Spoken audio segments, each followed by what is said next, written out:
Hello guys, Mr. Clan. Hope you all guys are doing well. So guys, in this video I am going to tell you about the eligibility criteria to get admission in abroad, and I will tell you what are the things that you should keep in your mind while choosing your colleges, because you will spend almost 6 years here and almost 20 to 40 lakh, और उसके बाद अगर India में practice करने को ना मिले then सारी चीज़ें वेस्ट हो जाएंगी, टाइम, मनी, एफर्ट, सारी चीज़ें वेस्ट हो जाएंगी।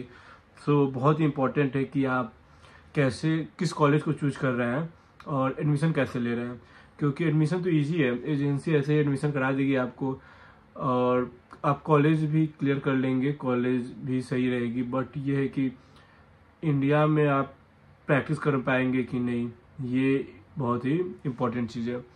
क्योंकि ऐसा होता है कि आपको उस कॉलेज को चूज करना होगा जो ग्लोबली रिकॉग्नाइज्ड हो, एनएमसी की गाइडलाइन को फॉलो करे, तो तभी आप इंडिया में प्रैक्टिस कर सकते हैं।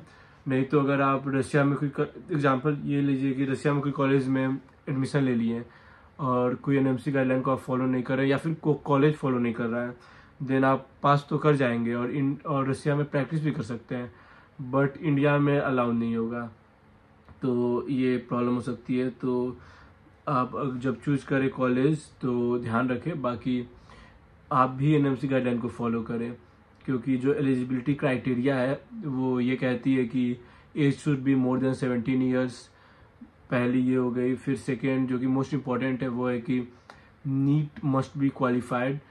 नीट का जो पासिंग मार्क्स होता है जो कि ऑलमोस्ट 120 to 170 वैरी करता है कैटेगरी के अकॉर्डिंग, तो वो उससे ज़्यादा होनी चाहिए। और ये बता दूं कि ये बहुत ही इंपॉर्टेंट है। ऐसा है कि कॉलेजेस आपका एडमिशन ले लेंगे क्योंकि उन्हें प्रॉब्लम नहीं है, वो आपका एडमिशन ले लेंगी, आप पास भी हो जाएंगे 6 साल बाद, डिग्री मिल जाएगी, बट इंडिया में प्रैक्टिस नहीं कर सकते, तो पंगा हो सकता है ये। और थर्ड थिंग ये है कि आपकी सब्जेक्ट होनी चाहिए पीसीबी, फिजिक्स, केमिस्ट्री और बायोलॉजी। और फोर्थ थिंग ये है कि आपका जो 12th के मार्क्स होने चाहिए वो 50% से अबव होने चाहिए। तो ये कुछ 4 चीज़ें हैं जो कि मोस्ट इम्पॉर्टेंट है, तो इसका ध्यान रखेंगे।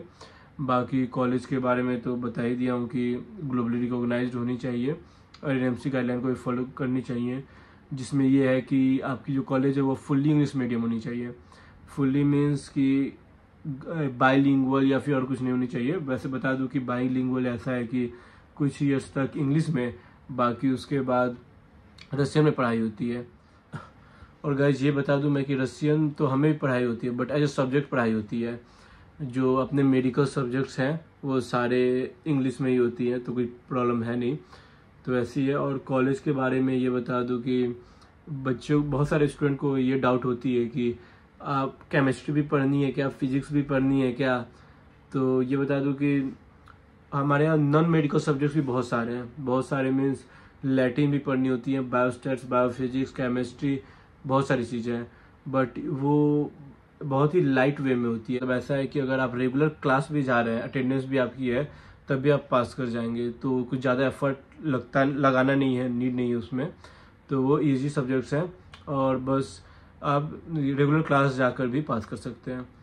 और गाइस एग्ज़ाम्स के बारे में ये बता दूं कि एग्ज़ाम्स यहाँ पे 2 टाइप के होते हैं, एक होते हैं जाचूज सब्जेक्ट्स और दूसरे एग्ज़ाम्स प्रॉपर होते हैं। जाचूज मीन्स वो छोटे जो सब्जेक्ट्स होते हैं उनके लिए होती है, मेनली ये नॉन मेडिकल सब्जेक्ट जो बता रहा था मैं, वो ऐसा है कि क्लासेज जब खत्म होगी तो नॉर्मल क्लास की तरह ही, टेस्ट की तरह ही एग्ज़ाम हो जाएंगी, बट जो एग्ज़ाम्स होते हैं वो प्रॉपर ट्राइमेस्टर के बाद आती हैं और वेरिएंट के साथ जो नॉर्मली सारे एग्ज़ाम होते हैं वो प्रॉपर होती है, तो ऐसा है।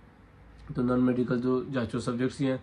और अफ्तामाद क्या चीज़ है ये भी बता दूं मैं कि ये एक ऐसा चीज़ है कि वैसे तो रेटिंग समझ लीजिए, रेटिंग ऐसी होती है कि अगर आप रेगुलर क्लास जा रहे हैं तो उसकी रेटिंग अलग मिलती है, और क्लास में परफॉर्म कैसे करते हैं उसकी रेटिंग अलग मिलेगी।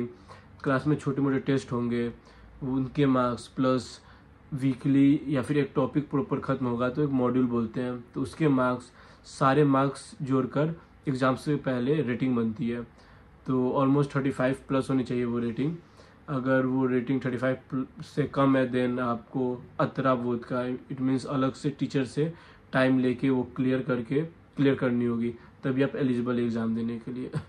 और अगर आपकी रेटिंग बहुत ही अच्छी है, हर क्लास में मैक्सिमम मार्क्स 5 ही होता है, आउट ऑफ 5 ही मिलते हैं हमें मार्क्स, तो हर क्लास में मोस्टली 5 ही है और बहुत अच्छा परफॉर्म किए हुए हैं, देन टीचर आपको हफ्ता दे सकते हैं। हफ्ता मीन्स कि आपको एग्ज़ाम देने की नीड ही नहीं है, मतलब इतने अच्छे अगर रहे हैं पूरे क्लास में आपकी परफॉर्मेंस, देन यहाँ मानना है कि आपको नीड ही नहीं एग्ज़ाम देने की।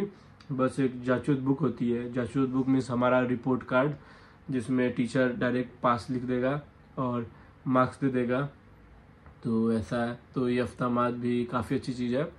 तो सारी सब्जेक्ट्स में मिलते हैं, तो आपकी परफॉर्मेंस के अकॉर्डिंग, प्लस यहाँ पे ओलंपियाड भी होते हैं। ओलंपियाड वो होते हैं पूरे कॉलेज का मेनली, या फिर ईयर का भी होता है, तो सारे बच्चे उसमें पार्टिसिपेट करते हैं। और उसमें अगर आप सिक्योर कर रहे हैं टॉप रैंक 1 2 3, तो मेनली फर्स्ट रैंक जो आता है तो उन्हें नीड नहीं होती एग्ज़ाम देने की। सेकेंड को कुछ क्वेश्चंस उन्हें नहीं देने होते हैं, और ये सब सारी चीज़ें हैं। बाकी सर्टिफिकेट ये सब मिलते हैं। तो ये सब सारी चीज़ें हैं। होप कि काफ़ी कुछ क्लियर हो गया होगा आपको कॉलेज के बारे में और ये एलिजिबिलिटी क्राइटेरिया के बारे में। तो गाइज अभी के लिए बस इतना ही। ट्राई करूँगा नेक्स्ट वीडियो में कुछ खास ज़्यादा डिटेल में वीडियो बनाऊँ। तब तक के लिए bye. Do like, subscribe and share. Bye guys.